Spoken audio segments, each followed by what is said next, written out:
Okay, 3, 2, 1. Hi, this is William Ramsey. Welcome to William Ramsey Investigates. On tonight's show, I have a very special guest.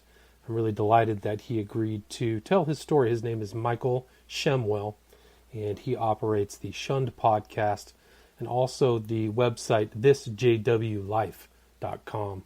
And he is a former member of the Jehovah's Witnesses, and he has kindly agreed to kind of tell his story and his experiences. He no longer is a member, but to tell how he kind of passed through this organization with a lot of interesting doctrines. So, Michael, are you there?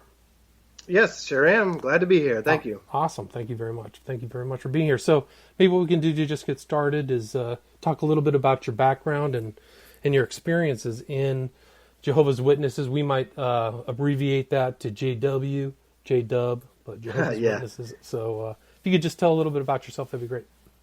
All right. So, let's see. Well, I guess it all started. I'm going to take you way back. When I was born. I was born into what I guess everyone would just consider a normal family. I mean, we celebrated holidays, normal Christian family anyway. We celebrated holidays, weren't particularly religious, but just had a normal family life. I went to school. I played with my friends. I had some aunts and uncles around and some cousins, and we played with them. And it's just, the typical childhood. But when I was about 8 or 9, my parents had, my dad, I think he lost his job, and so they had a little bit of a financial setback. So they had to move, and they moved to a different area of town. Well, they just happened to move next to Jehovah's Witnesses. So we literally, through a chance real estate happening, ended up right next door to a family of witnesses. And my mom and the woman next door really hit it off. And so my mom started studying with the lady next door. So witnesses have their own publications. My mom had a lot of questions about the Bible. And Jehovah's Witnesses have an answer for just about anything. And if they don't have an answer, they have a thought-stopping technique or something so that you don't question it further. And so my mom had always been searching for what she felt would be the biblical truth. Funny enough, her only brother is a Baptist minister and went through the seminary, but he couldn't answer everything. I remember when I was a kid one time, my parents kind of honestly making fun of my uncle in the car once and saying that, he said that, that such and such may be your truth, but that doesn't mean it's my truth. And they just thought that was hilarious because to them, especially once they joined Jehovah's Witnesses, life became black and white. There was true and false, and that's it. So Jehovah's Witnesses refer to their religion as the truth. Capital T's there. Right.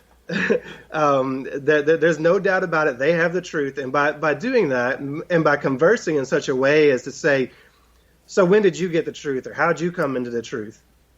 Therefore, everything else in life is by default false. You don't even have to discuss it. It's not worthy of discussing. It's false. We have the truth. Gotcha. So they're the truth over all other Christian or non-Christian denominations. Absolutely. Gotcha. They are the one and only truth. Gotcha. Okay. And so, so my life really changed. Once my parents became witnesses when I was 8, 9-ish, we no longer celebrated any holidays. I remember my mom sitting me down on the last Christmas and telling me that would be the last Christmas. Not easy for a child at that age to hear. Right. But our life quickly changed from our, going to see my grandparents all the time and my aunts and uncles sometimes, and just seeing everybody around the holidays and things like that. It changed, and my entire life became about going to meetings. They had meetings on Tuesday night, Thursday night, and Sunday morning. And you had to attend all of those meetings. And then we would also, of course, knock on doors. And we would do that at least Saturday morning, but probably Saturday morning, Sunday after the meeting.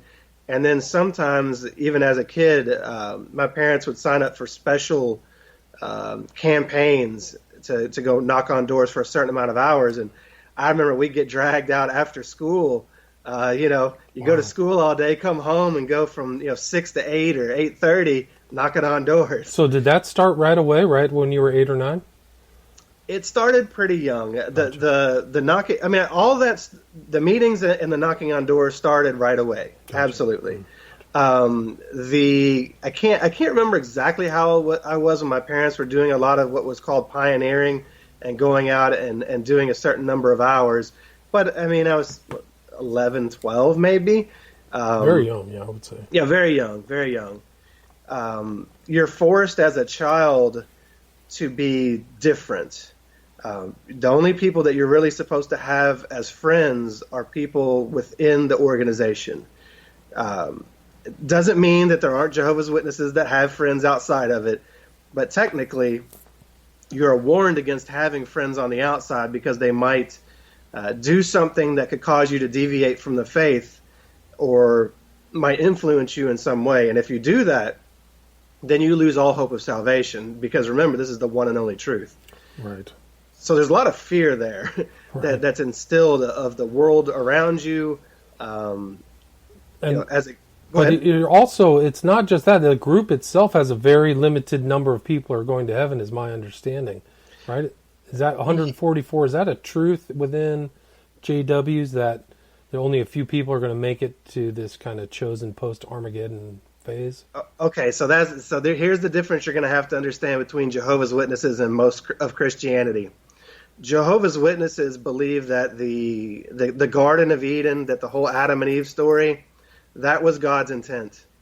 And so God is going to make that happen. It's been delayed for some time because Adam and Eve sinned, but it's going to happen. So the return to Eden is happening. Yes, and this is going to be literal on the earth. So any day now, it's been coming imminently since the late 1800s. Any day now, Armageddon is going to come, and Jehovah God is going to essentially rid the earth of everyone but Jehovah's Witnesses and maybe Jehovah's Witness sympathizers. And everyone else is going to live on this earth, and it's going to be transformed into a paradise. Wow. Now, there are 144,000 who are chosen to rule in heaven as kings and priests over all the people on the earth.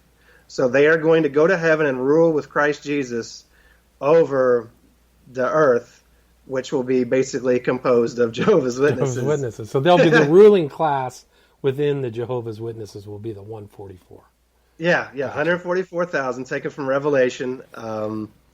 Funny that the number is taken literally, though it's in a book full of symbolism. But I digress. Good point, no. Point taken.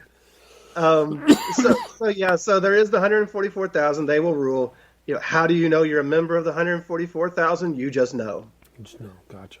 You just know. But they're also, did you get taught like this dispensationalists and that Christ returned already as an invisible spirit in 1874? Were these things presented to the general JW adherents? Yes. Okay. Yes. So now I don't know about 1874. I believe it was probably, if you had done some research, it's probably been changed. They changed things a lot. So in 1914, they believed that Jesus essentially took the reign on the throne in the heavens. He is now ruling over the earth, but it's what's called an invisible rule or a parousia, which I think is taken from Greek or something. Don't ask me to make sense of that, but so yes. Well, there's some kind of similarities I saw between the JW and Seventh-day Adventist, where the end is happening soon, and there's predictions of Christ's return, and if it doesn't happen, then they just move the goalposts. It seems like yes. that would, yeah. So, and it was interesting. In one of your talks, you talked about their truth. That the Jehovah's Witnesses had their own version of the truth. Mm-hmm. Yeah. So Jehovah's Witnesses actually came from essentially the Seventh-day Adventists. Okay, I didn't know that. There was the Millerite movement, and there was the Great Disappointment in the 1800s where they were expecting the end, which didn't come. Right. And Charles Taze Russell, who founded the International Bible Students, which later became Jehovah's Witnesses under the second president of the organization. Anyway, he was in that movement. He was somehow adjacent to the Millerite movement. Okay. I can't go through all the history, but he was involved. Gotcha. And so you see where the nexus of all this begins. I see.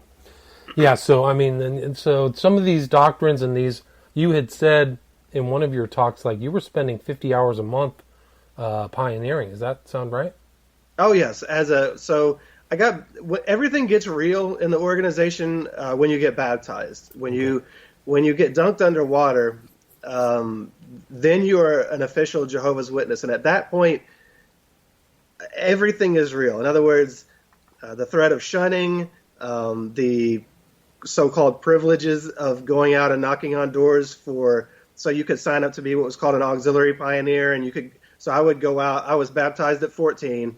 And I would go out in the summer months, and I would knock on doors as an auxiliary pioneer for 60 hours a month. And then once I turned 18, I became what was called a regular pioneer, and that was 1,000 hours a year, or roughly 90 hours a month. Wow. So like 2 full work weeks in addition to your regular life, yeah.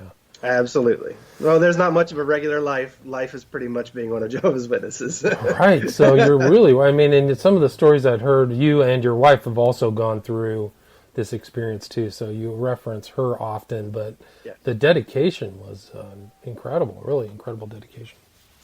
Yeah. They don't really give you time to do anything like think about what you're learning or, go to college. College is discouraged because they don't want people to learn critical thinking. Interesting. So they don't want you to see outside the box, essentially. Gotcha.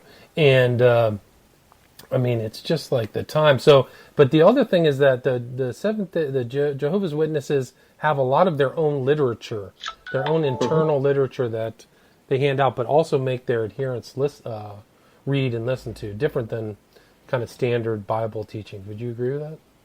Oh, they absolutely have their own literature. Everything that we discussed in those, it was 3 meetings a week. It was 5 hours. Excuse me. It was 1 hour on Tuesday, 2 hours on Wednesday, and 2 hours on 2 hours on Thursday and 2 hours on Sunday. And everything that we did, we always prided ourselves on being Bible students. And we did read the Bible a lot, but it was through the lens and the narrative given to us through Jehovah's Witnesses' own publications. They are prolific with their own literature. Fascinating. So you had your own Jehovah's Witness Bible, and there was a lot of tracts that Charles Taze Russell wrote. Were you still referencing his materials? Oh, no. They don't want you to look back because they've had to change so much throughout the years because they believed, back when Charles Taze Russell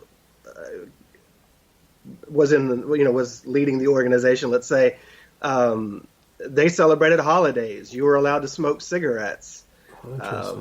Things have changed. So things like blood transfusions, that is something that they won't. They've always been pretty staunch about not allowing, but recently they've kind of softened their stance in ways and said that now you can take certain blood fractions and they get to determine, of course, what constitutes blood. Interesting. What was the rationale for avoiding blood transfusions? Wow. So in the Bible, it says in Acts, 15, 28, and 29.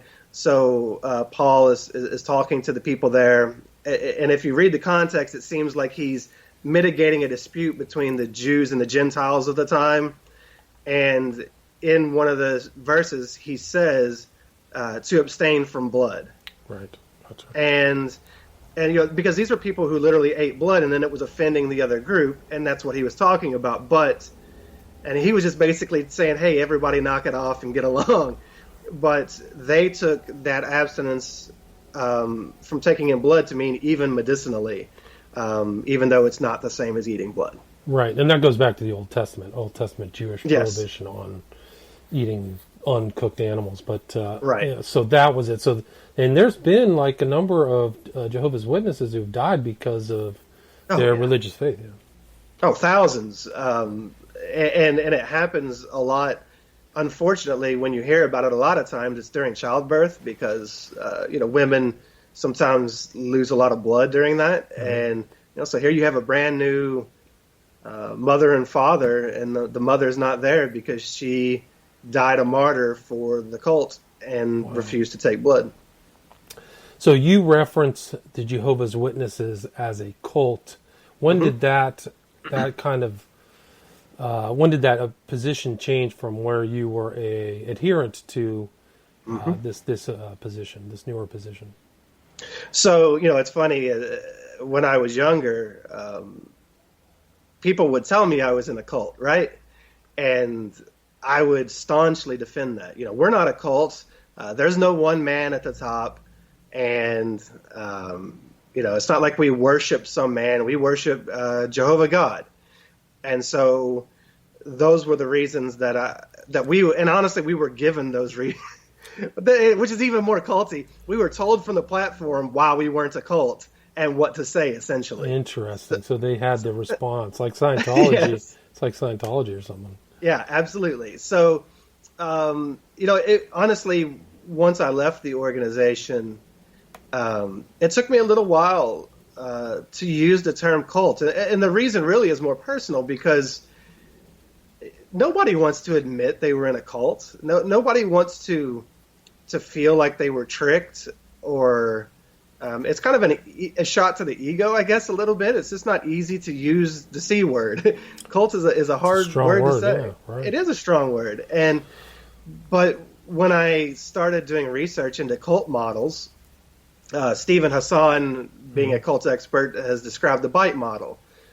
That's if you can control a person's behavior, their access to information, their thoughts, and their emotions, then chances are you're in a cult. And we were absolutely, our behavior was dictated to us because if we behaved outside of the dictates, the mandates that they made, which were subject to change by them, then we would be shunned and lose everything. Information, we weren't allowed to, we were actively discouraged from looking outside of the publications of Jehovah's Witnesses. We were told what to think, and we were absolutely told how to feel about everything.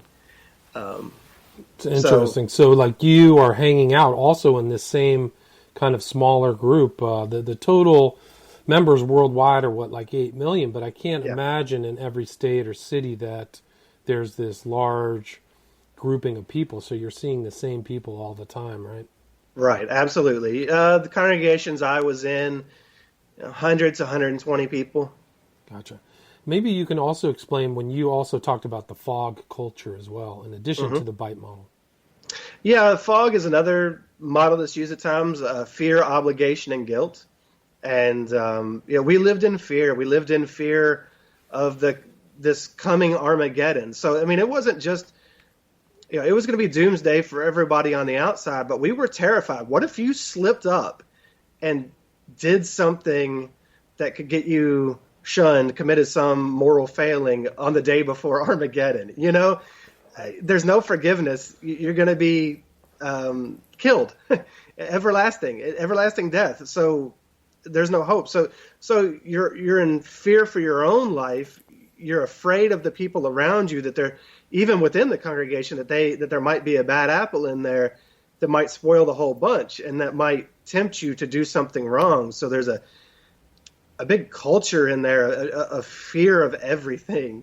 And then obligation, going along with that fear, we were obligated to, if we saw somebody in the congregation do something that they should get in trouble for, and we didn't report it to the elders in the congregation, then we were as responsible as them. Wow. So there's it's it's a snitch culture. Oh, absolutely a snitch culture. I had to snitch on a lot of people.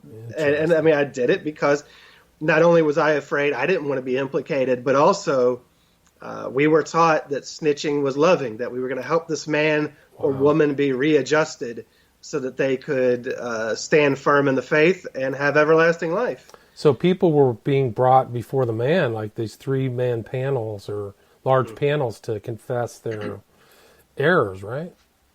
Yes, so they have their own judicial system internally. Every congregation has a body of elders. How many they have depends on the congregation. But if you commit what they would deem a serious sin, then you sit down, you are brought before three men, and they go over what happened. And really, at times in very abusive detail. So to emphasize that, so let's say you have a woman in the congregation, a sister, and she had sex, but she's not married, okay? And somehow this was found out. She was caught in some way. This woman has to go sit in front of three men and answer questions about the entire experience, whether she enjoyed it, how it all went down. Wow. I mean, positions, everything. Like what kind of underwear she wore, like, Wow. and all this stuff, because they're looking to see, was this premeditated? It's they want to get into your psyche, and they think they can do so. With impunity, it sounds like there's no absolutely. question. It sounds like, and I think one of your talks you said that some of the men had a overly salacious interest in details of sexual peccadillos. Yeah. Yeah. Now, in full honesty, I've never been in front of a judicial committee, but I've talked to a lot of people and interviewed people through my podcasts, and a number of people have basically said that just the questions, it just, I think it can't help but make you feel like you're standing in front of creepy men who are, getting off on the details of an encounter. Gotcha. And so then the guilt part is also, you're always feeling guilty about possibly bending the rules or stepping over boundaries then. Oh, yes, always. And it's not even just bending the rules. So there's a lot of discussion. So one of the things I find, and that I experienced myself because I eventually got suicidal being in the organization, there's a feeling that people have of never being good enough. So there's this guilt. It's not just about doing something bad or being bad, but never being good enough, because they always want more. It's always, they have talks all the time on, could you put more hours in knocking on doors? Are you not only at every meeting, but are you there like 20 minutes early so that you can have encouraging discourse with your brothers and sisters? Are you the perfect husband, the perfect friend, the perfect, it's just everything. So it's kind of like a works-based faith as opposed to grace, where you're saved by grace. Would you agree with that? Oh, absolutely. I refer to it all the time as a performance-based religion. That's what it is. Yeah, it kind of has kind of like a multi-level marketing feel, like you're constantly being judged. I mean, some aspect to it. Like in other less coercive environments, it's grace, and then you kind of do things through grace. Works reflect grace, but it seems to be I didn't. So you keep mentioning grace. I have to interrupt. So they don't use that term. Jehovah's Witnesses do not. I had never heard the term grace in the organization. The term they use is undeserved kindness. Wow, amazing. So they had their own kind of internal language, kind of like these other cults, like Scientology. I didn't know that. Yeah, so everybody on the outside, was the term that we used for all of you were worldly. You were worldly. Now, worldly, typically, you would say, well, that's a person that's experienced, has some knowledge, some wisdom, some hard-won wisdom maybe. But worldly to us just meant part of the world, and we were to be no part of the world. So we had a lot. They even have the term present truth. So truth can be changed at any time depending on the men at the top and how they decide to change it. Incredible. One of the things that Steve Hassan, he's very famous, you mentioned him, he always talks about coercive control as the kind of foundational thing for almost all these groups. So he came out of the Moonies, so he was also kind of in a Christian sect, ostensibly Christian sect.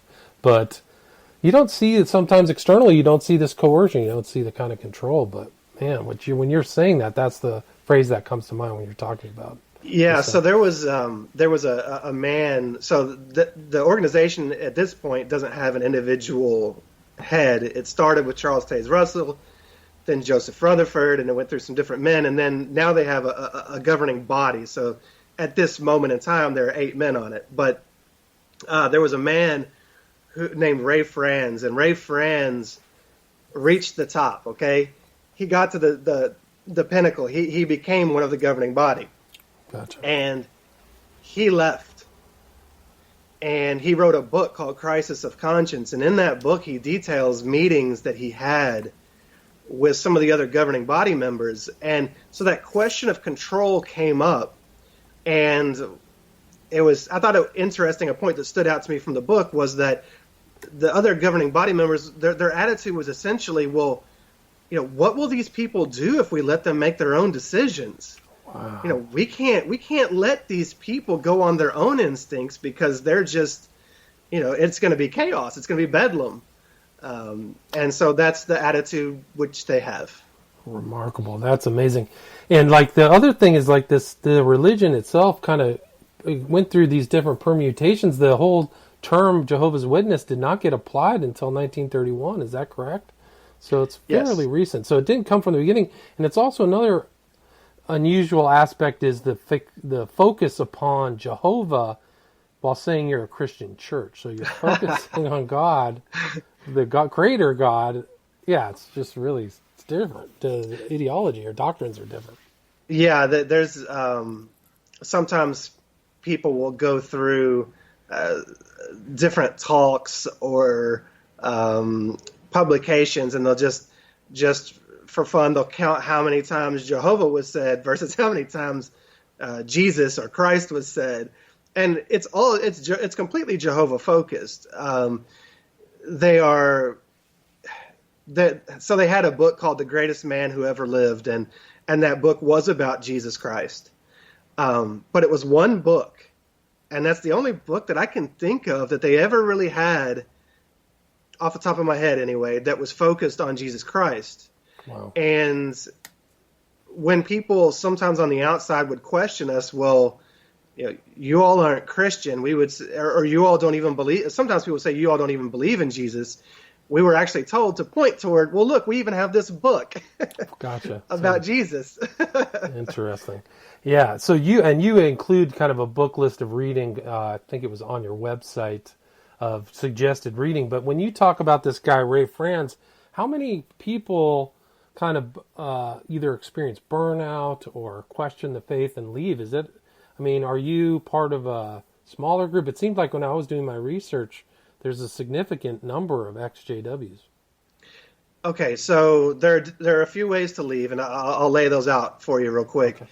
So you can commit a moral failing as they see it, and if they deem you not to be repentant and not sorry enough, then you're disfellowshipped. And when you're disfellowshipped, you are shunned. You are dead to them. You no longer exist. You can also do what's called fading. So sometimes people do burn out, and people kind of wake up, and they know they can't, or they just maybe sometimes they're even still mentally in, but they just know they can't live up to that lifestyle. And so what they do is what's called fading. So they just kind of stop going to meetings. They slow down, then they stop going to meetings. They kind of try to fall off the face of the earth and hope to be left alone. And then the other way is to disassociate. And that's what my wife and I did. And that is to send in a letter and say, I don't want to be one of you anymore. Gotcha. I'm done. And at that point, you are also shunned and treated as though you are dead. But that happened for you 4 years ago, about? Yeah. Okay. September will be 4 years.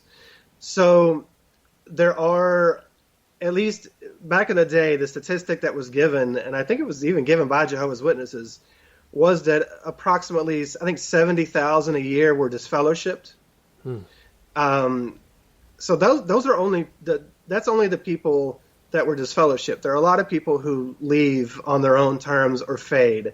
And so, cumulatively over the years, there are a lot of us out here, but we're very disparate and all over the earth. Gotcha. But there is like a little nexus of people talking about it. When you get disfellowship within the Jehovah's Witness, is it a formal process? They write you up and give you a write-up and explain reasons that you're done? So that is what the Judicial Committee is for. So when you sit in front of those three men and they accuse you of this sin and you make your case for why you're sorry, or maybe you're not sorry, but whatever, you make your case for being sorry usually, and then they will send you out of the room, and then when you they will call you back in when they have made their decision. And right then and there, they will tell you, either what you did, you seem sorry for, so we'll do what's called reproving you, and we'll just make an announcement from the congregation, from the stage maybe, that you have been reproved. And then you're still one of Jehovah's Witnesses. You're not shunned, but maybe you can't go knock on doors for a while or raise your hand and comment at meetings or give talks or something like that.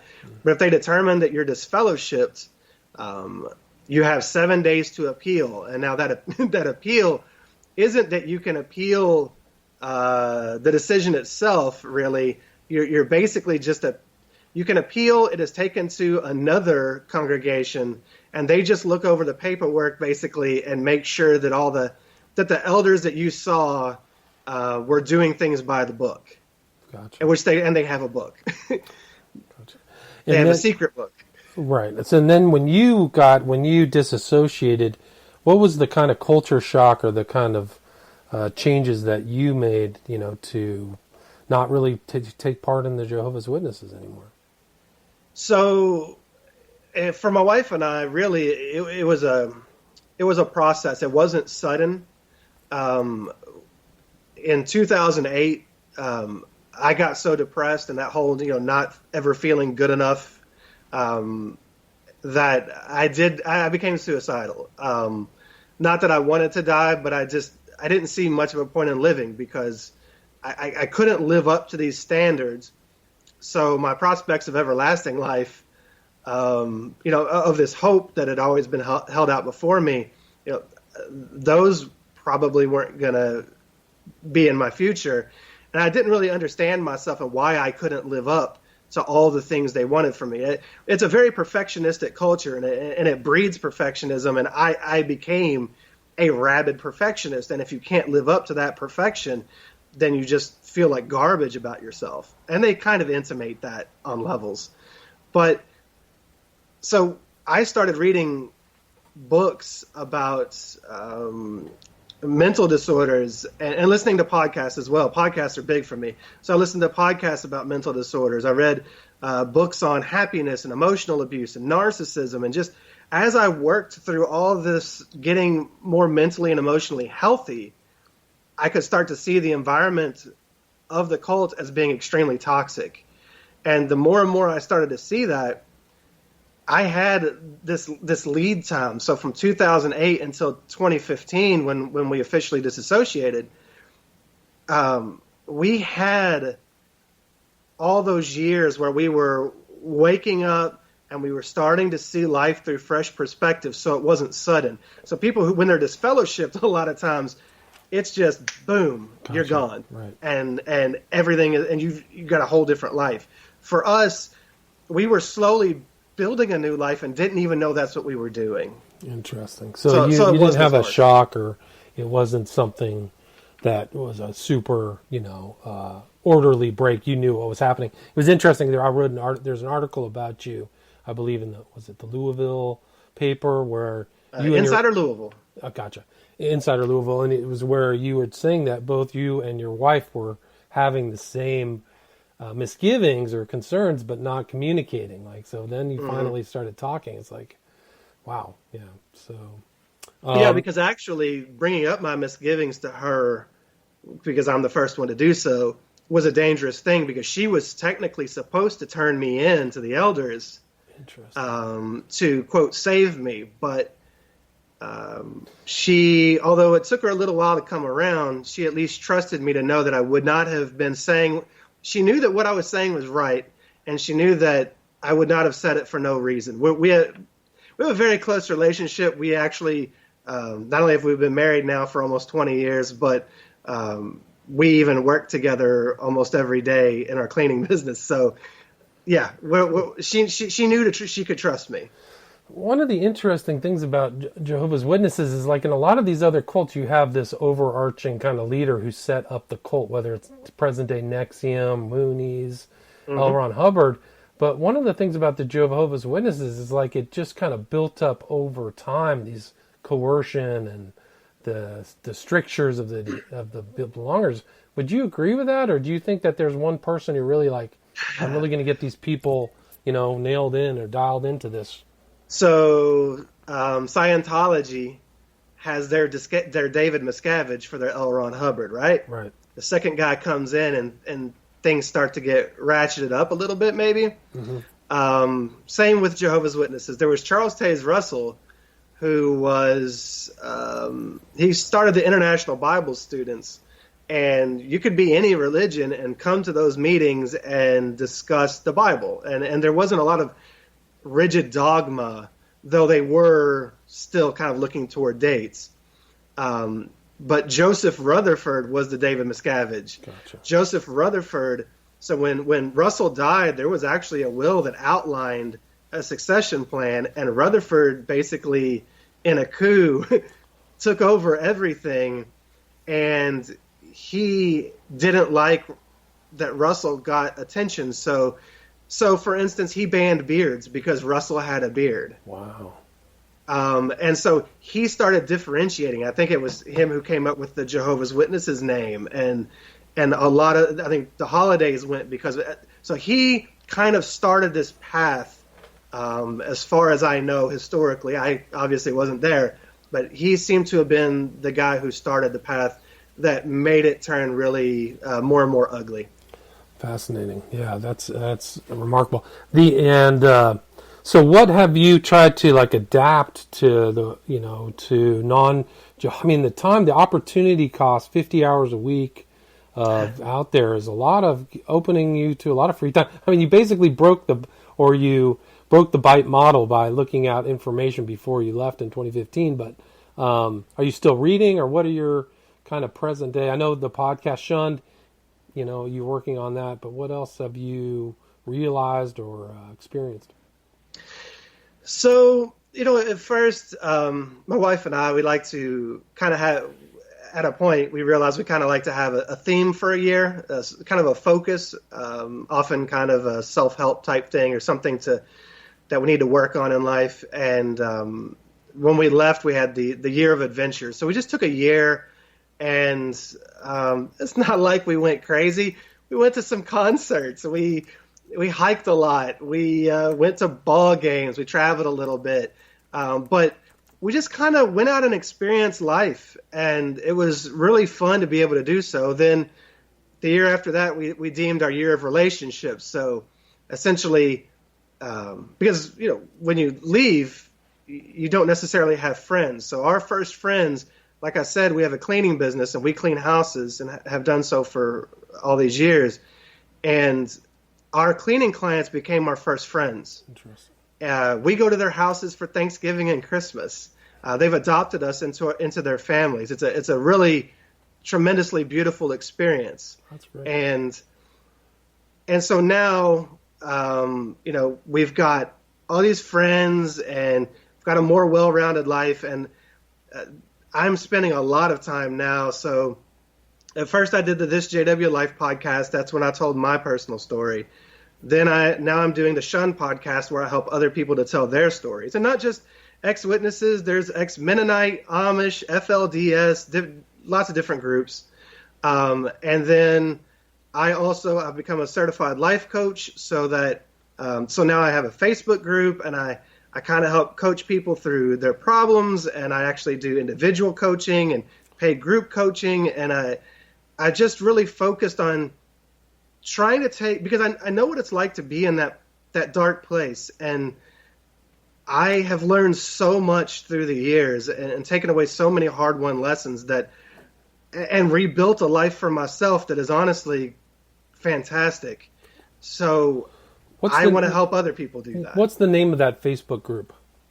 Shunned Podcast. Shunned Podcast. So they can go, if people have questions or want life coaching or anything, they can find you at Shunned Podcast on Facebook, as well as the Shunned Podcast that's on YouTube, with all the information that you have and there's a lot of long form discussions, hour, 2-3 hours there.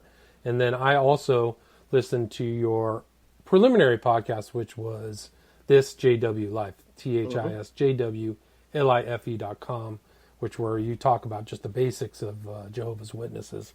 So yeah, they can also go to shunnedpodcast.com, and there's information there about coaching and things as well. Oh, okay, cool. I didn't get a hold. I didn't see that. We're at 40 minutes. Is there anything else? One other thing I wanted to add is I reference this very recent article about you that was in the Insider Louisville. The title of it is "Shunned: A Former Jehovah's Witness and His Quest to Help Others." That was just published on June 2nd. So, and it's a two-part. The second part isn't out yet, but I would recommend people read that. It's a really good article. So, is there anything else that we missed, or anything you'd like to add or tell the listener? Well, I could always there's a million things I could say, but the way I end all my podcasts is to love others, do no harm, and go be happy, because I think that's how I try to live my life now, and just to embrace other people, to look past differences, and just encourage people to, we don't all have to believe the same thing. We don't have to believe the same way. We can disagree vehemently, but there's no reason that we can't still see the humanity in that person and see that they're just a product of their experiences too, as I once was, because I wasn't the person that I am today. And I had a lot of misgivings about other people on the outside that were not fair, because that's what I was taught my whole life. And people can change if we give them a chance. So just love everybody and be happy. Awesome. That's a great message. The name again is Michael Shemwell, Shemwell, Shun the Podcast, and this JW Life. Mike, thank you very much for the interview. Oh, thank you. I appreciate your time. All right, cool. All right.